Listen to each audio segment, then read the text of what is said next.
Don Javier Cremades, presidente de la World Jurist Association y de la World Law Foundation, es decir, de la Asociación Mundial de Juristas y de la Fundación Mundial de Juristas.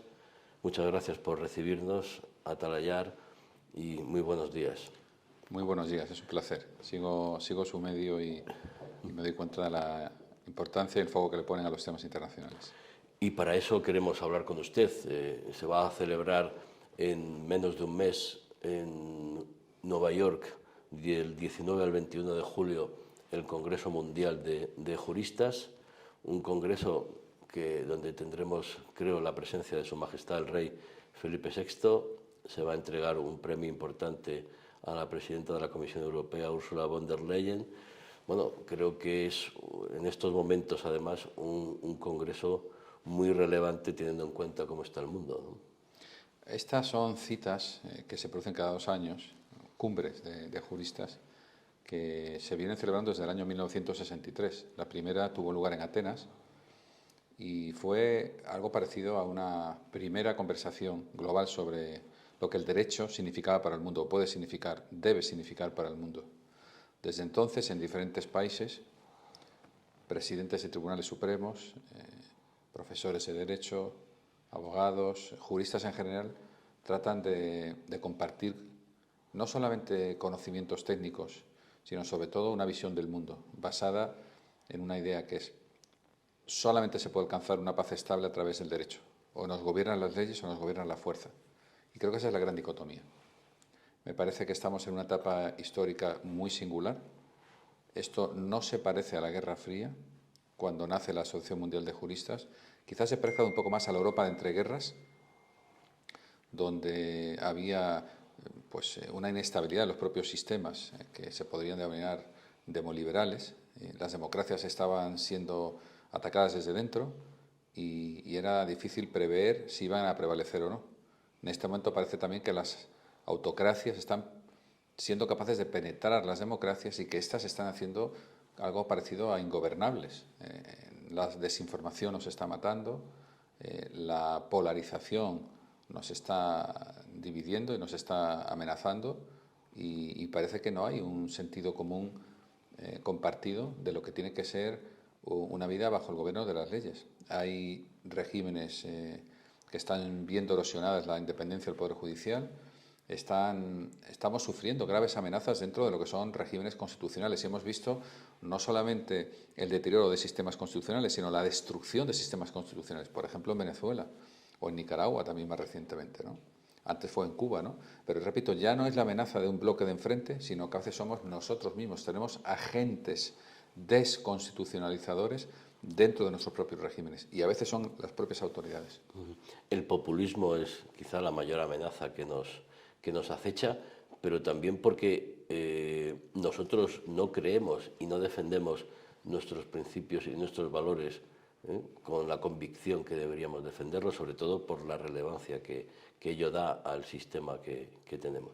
Yo creo que en este momento un mundo público dominado por las emociones, dominado por el victimismo, dominado por una agitación permanente, es muy importante recuperar y reforzar la idea de lo que significa el imperio de la ley, el Estado de Derecho. Y ese Estado de Derecho no solamente es un paraguas que nos cobija, donde la libertad y la dignidad son el límite a toda acción de poder, sino que también tiene unas reglas de juego, unas necesidades para poderse mantener. Por ejemplo, el respeto escrupuloso a las decisiones judiciales. Por ejemplo, la estabilidad del ordenamiento, la claridad del ordenamiento. Por ejemplo, el respeto a los resultados electorales, aunque no nos favorezcan. Pero claro, es verdad que es posible agitar a la población cuando hay una derrota electoral, pero esto exige, como digo, no solamente una fuerza de las instituciones, sino también una adhesión de la comunidad y de sus líderes a las propias instituciones. Eso en este momento no se da siempre y hemos vivido episodios, pero no solamente en Estados Unidos con el asalto al Capitolio o en Brasil. Ahora mismo la discusión que ha habido en Israel sobre las competencias del Tribunal Supremo, o lo que pasó en el Brexit, cuando el Tribunal Supremo decidió que el gobierno no era el único, o no podía solamente él ejecutar en la decisión del pueblo para salir de la Unión Europea, sino que tenía que ser el Parlamento. El gobierno decidió terminar el periodo parlamentario y fue el Tribunal Supremo el que lo reabrió. Y en ese momento hubo todo un cuestionamiento, no sé si recuerdan aquella portada en el Daily Mail, los jueces enemigos del pueblo.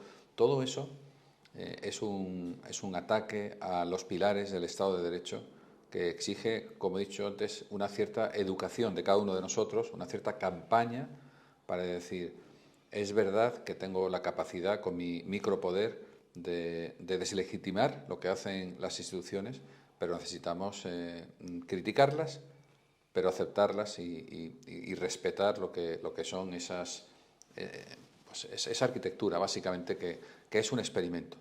El otro día oía al juez Stephen Breyer, que recibió la medalla de honor de la Asociación Mundial de Juristas en Nueva York, explicar que la Constitución norteamericana se acerca a su 250 aniversario y que es un experimento, un proyecto muy singular y muy único en la historia, como la nuestra propia Constitución, nuestra propia democracia.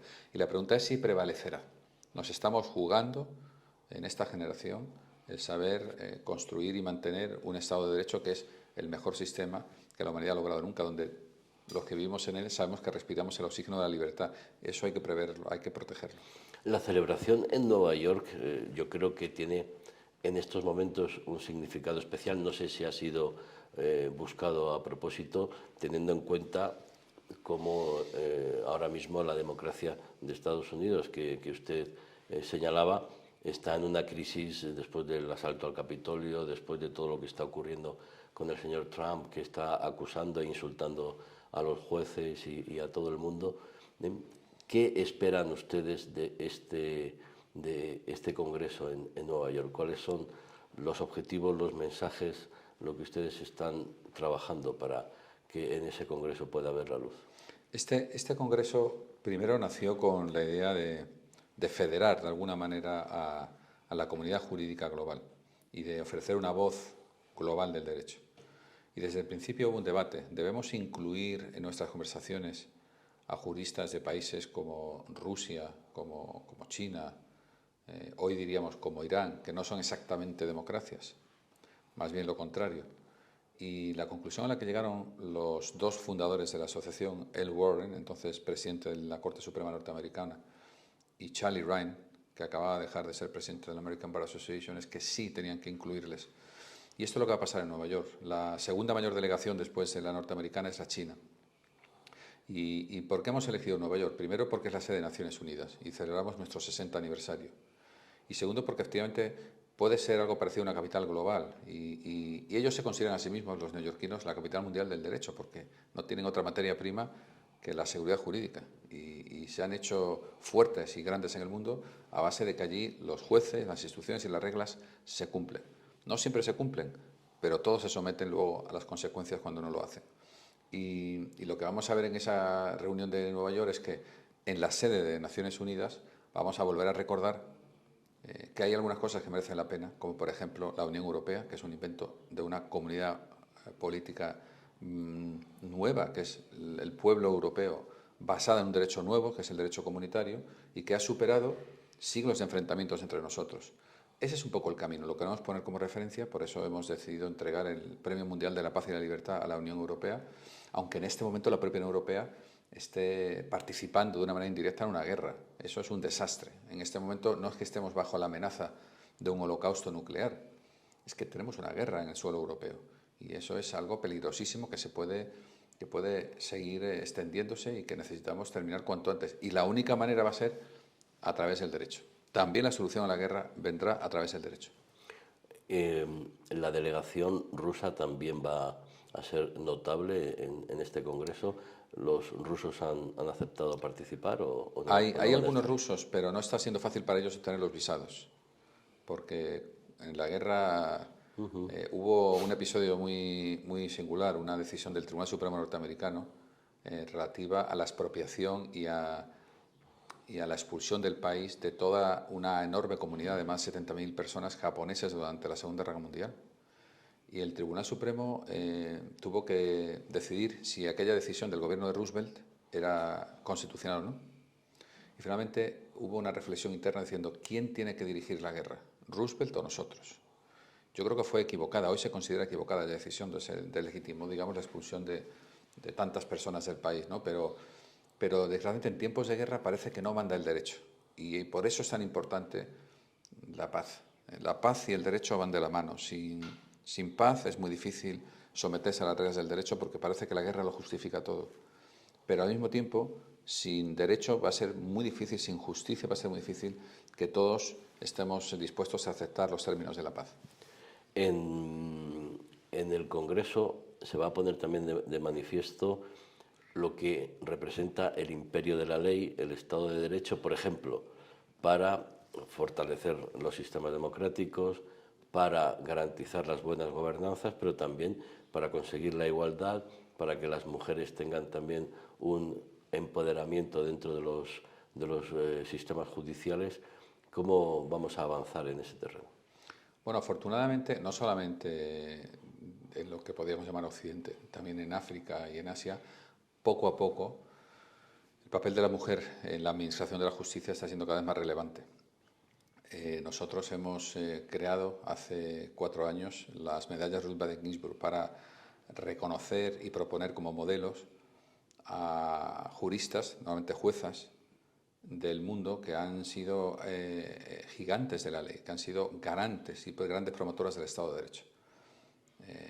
Navi Pillay, por ejemplo, es una señora que fue la primera magistrada del Tribunal Supremo de Sudáfrica, que hoy en día yo diría que es una leyenda de la lucha por los derechos humanos en el mundo. Presidió el Tribunal Penal Especial para el Genocidio en Ruanda, fue una de las primeras miembros de la Corte Penal Internacional. En Naciones Unidas es una persona que ha sido clave en resolver problemas basándose siempre en el derecho, ¿no? Pero no solamente ella, ¿no? La jueza Abella de Canadá, que va a estar en el Congreso de Nueva York, ¿no? Hay muchas mujeres. Lady Hale, que fue presidenta del Tribunal Supremo del Reino Unido y que tuvo que enfrentarse a ese enorme problema donde el gobierno y una parte del pueblo le cuestionó su papel en el Brexit, ¿no? Y empezó a atacar la independencia de su jurisdicción. Todas esas mujeres de Fiji, de Malasia, de la India, de África, de Marruecos, es verdad que son pioneras, pero es verdad que marcan un camino que abrió Ruth Bader Ginsburg de entender que la igualdad del hombre y la mujer ante la ley estaba por encima de la ideología. Es verdad que hay enormes debates sobre el género, pero no debe haberlos sobre la igualdad ante la ley. España, el rey de España va a participar en este congreso. También en España tenemos problemas de injerencia política en lo que es la independencia judicial. ¿Cree que eso también puede tener una resolución? Necesitamos que haya políticos que tengan más respeto por la separación de poderes, por la independencia judicial y que, bueno, no intenten manipular las instituciones. Fue muy sorprendente que el día 8 de mayo, cuando se inauguró el Centro Digital para la Promoción del Estado de Derecho, en el que estamos ahora conversando, el Comisario Europeo de Justicia, aquí en Madrid, hablase directamente de la necesidad de resolver la cuestión del Poder Judicial en España. Y este es un problema que hay que entenderlo bien porque arranca desde muy antiguo. Tiene que ver con la propia Constitución y con el propio sistema de partidos. Al final, cada Constitución es hija de su tiempo. Igual que la Constitución alemana responde al nazismo históricamente y consagra en su artículo primero la dignidad de la persona, o la Constitución italiana responde a esos más de 20 años de fascismo, donde un gobierno muy fuerte consiguió tomar las riendas de todo el país, dibujó un sistema constitucional donde no es fácil la estabilidad de los gobiernos, de los ejecutivos. En España respondimos a 40 años de un sistema de dictadura y se consagró el partido político en el artículo 6 como el gran instrumento para la participación política de los ciudadanos. Pero eso ha llevado a una cierta partitocracia, donde los partidos políticos, por naturaleza, se dedican al manejo del poder y están tratando de penetrar todos los poderes. En el año 1985 hubo un cambio en el sistema de elección del Poder Judicial y desde entonces ninguno de los dos partidos se ha atrevido a devolver el sentido original que tenía la Constitución. Y hoy en día tenemos una situación que es escandalosa y de la que son responsables los dos principales partidos, por el cual no se renuevan conforme a las previsiones constitucionales los órganos de gobierno. Es verdad que ese órgano de gobierno no tiene capacidad, no tiene jurisdicción, no ejerce el Poder Judicial, pero lo administra. Y la sensación que pueden tener los ciudadanos de que al final los jueces son políticos con togas es muy peligrosa, porque los jueces no se deben a una ideología, sino se deben a la interpretación conforme a su propio criterio de lo que debe ser el ordenamiento, de lo que dice la Constitución y las leyes. Por lo tanto, estamos en una situación muy complicada, estamos jugando con varias cosas, estamos haciendo cambios normativos improvisados, estamos haciendo dejación de las obligaciones de renovación de los órganos constitucionales y creando unas tensiones que la vimos en el trimestre último del año 22, donde el Tribunal Constitucional, el Poder Ejecutivo y el Poder Legislativo casi llegaron a las manos, empezaron a atacarse públicamente. Eso es un deterioro muy peligroso en el fondo de la confianza de los ciudadanos en las instituciones, sin las cuales tampoco hay un Estado de Derecho, aunque tengamos una Constitución, tengamos una separación de poderes, necesitamos que la gente respete las decisiones judiciales, aunque no les gusten y aunque sean equivocadas. Y para ellos tienen que observar que el Poder Judicial es independiente, inamovible y solamente está sujeto a la Constitución y a la ley, y no dominado, manejado por los hilos de los partidos políticos. Ahí sería necesario recuperar el entendimiento, el consenso entre los dos grandes partidos alternativa de gobierno para sentar unas bases sólidas y que no fueran manipulables como están siendo hasta ahora, ¿no? Sobre todo porque pones en riesgo el propio sistema, ¿no? Yo creo que hay algunas cuestiones, como usted dice, Javier, que están por encima de la lucha partidista.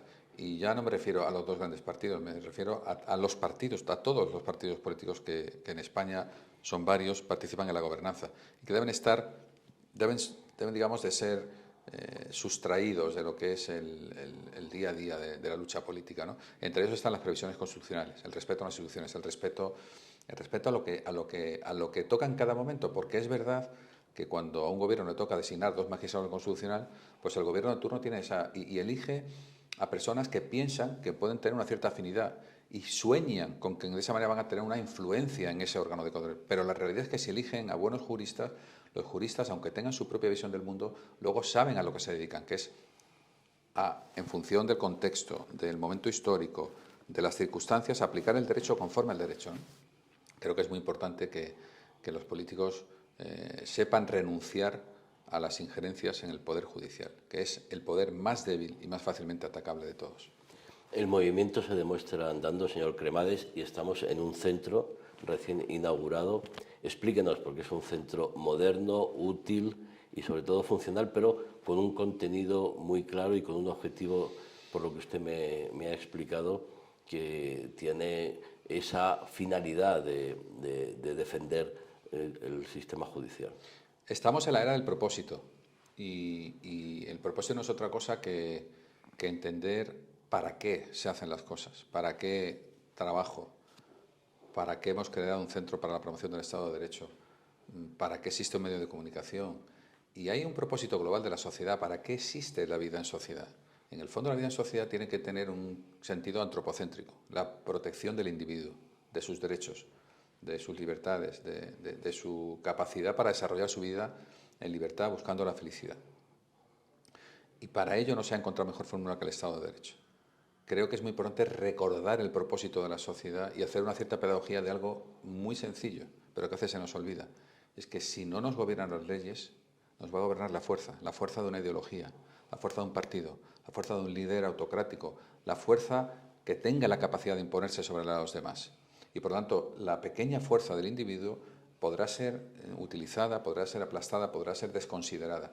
Necesitamos, y para eso nace este centro, hacer pedagogía, para que todo el mundo sepa que nuestro sistema de vida está basado, este mundo que hemos logrado entre todos, es un mundo que está basado en que todos respetamos las leyes y su aplicación práctica, que es la que dicen los jueces en cada sentencia concreta, y que respetamos las instituciones y que de alguna manera, aunque podamos cambiarla, pero tenemos una Constitución y podemos y necesitamos cambiarla cada cierto tiempo porque no es pétrea, pero tenemos una Constitución que es la que gobierna nuestra vida en sociedad y a ella nos debemos. Y a ella debemos acudir cuando tengamos desavenencias y a ella debemos consagrar nuestros mayores esfuerzos, también los políticos, para explicar que esa es la garantía del desfavorecido, del débil y de cualquier persona que quiera aspirar a tener sus derechos reconocidos.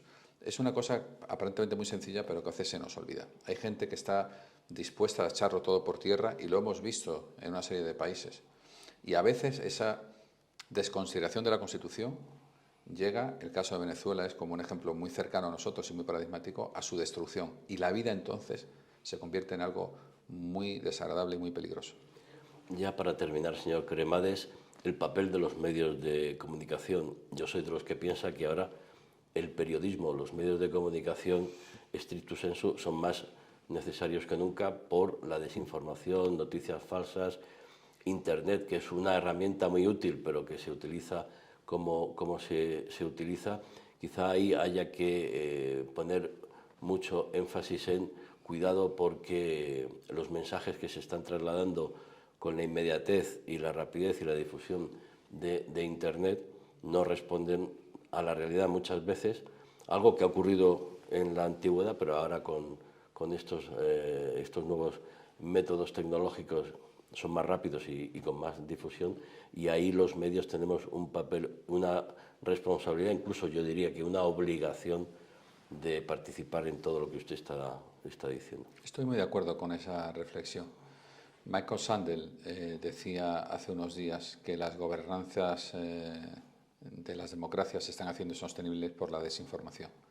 Y es verdad que desde fuera, desde otros sistemas, se acusan a las democracias de ser ingobernables, de ser disfuncionales, de no ser capaces de planear a largo plazo, ni siquiera a medio plazo. Y todo en el fondo se basa en esa dificultad de tener una opinión pública bien informada. Si el pueblo soberano no tiene la información adecuada, es muy difícil que pueda autogobernarse. Como si el edificio que cualquier persona poseyera tuviera grietas y tuviera problemas de los cuales no se informara el propietario, difícilmente los va a poder entender, ¿no? Necesitamos, para mantener nuestro consentimiento, tener información, que no tengamos vicios ocultos.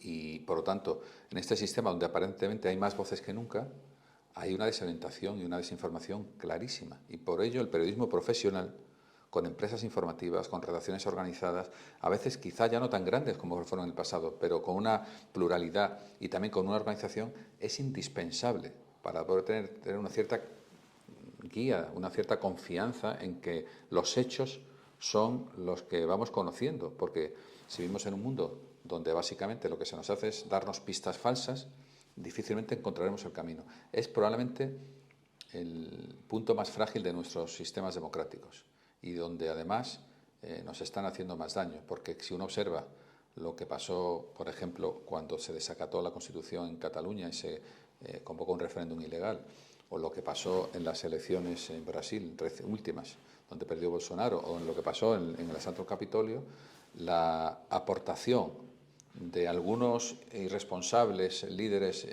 nacionales, pero de robots y de inteligencia artificial proveniente principalmente de Rusia, pero también de otros países, ha sido enorme.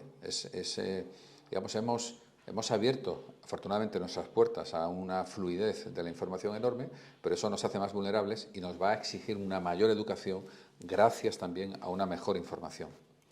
Lo ha mencionado usted y me da pie. La inteligencia artificial, desde el mundo del derecho, ¿lo considera una amenaza o puede ser una buena herramienta? ¿Cómo podemos o debemos regular el crecimiento de la inteligencia artificial? Es impensable pensar que vamos a renunciar a todas las aportaciones que nos puede hacer la inteligencia artificial. Es un complemento de la inteligencia humana, es una criatura de la inteligencia humana. Pero es verdad que necesitamos que la Constitución y que las leyes sigan siendo vigentes también en ese campo, que es un campo, ya no es un campo virtual, es un campo real que puede tener una acción directa en nuestra vida. Por lo tanto, sí necesitamos, a través de lo que está pasando en la inteligencia artificial, la nanotecnología, en todos los avances neurocientíficos, que el mundo, para que siga siendo humano, tiene que estar sometido también a las leyes y tiene que ser antropocéntrico. Tenemos que entender cuáles son los desafíos, y los propios científicos, propulsores y creadores de la inteligencia artificial están pidiendo una regulación equilibrada, acertada. Ese es un reto para el regulador. Todavía no hemos tenido leyes específicas sobre la materia, pero tenemos criterios generales en la jurisprudencia y en las propias constituciones para pensar que sí que tenemos la capacidad y el marco jurídico necesario para beneficiarnos de todo lo que la inteligencia artificial puede aportar y tratar también de evitar todo lo que la inteligencia artificial puede suponer de riesgo para la vida en libertad. El día a día tenemos que trabajar todos por cuidar nuestro sistema democrático, por cuidar nuestra justicia, y tenemos una cita del 19 al 21 de julio en Nueva York, en la sede de Naciones Unidas, el Congreso de la Asociación Mundial de Juristas. Señor Javier Cremades es su presidente, muchísimas gracias por atendernos y estaremos muy pendientes del día a día y de ese congreso. Muchísimas gracias. Muchas gracias, Javier, y seguiremos atentos a lo que Atalayar nos va ayudando a otear en el horizonte. Muchas gracias. Encantado.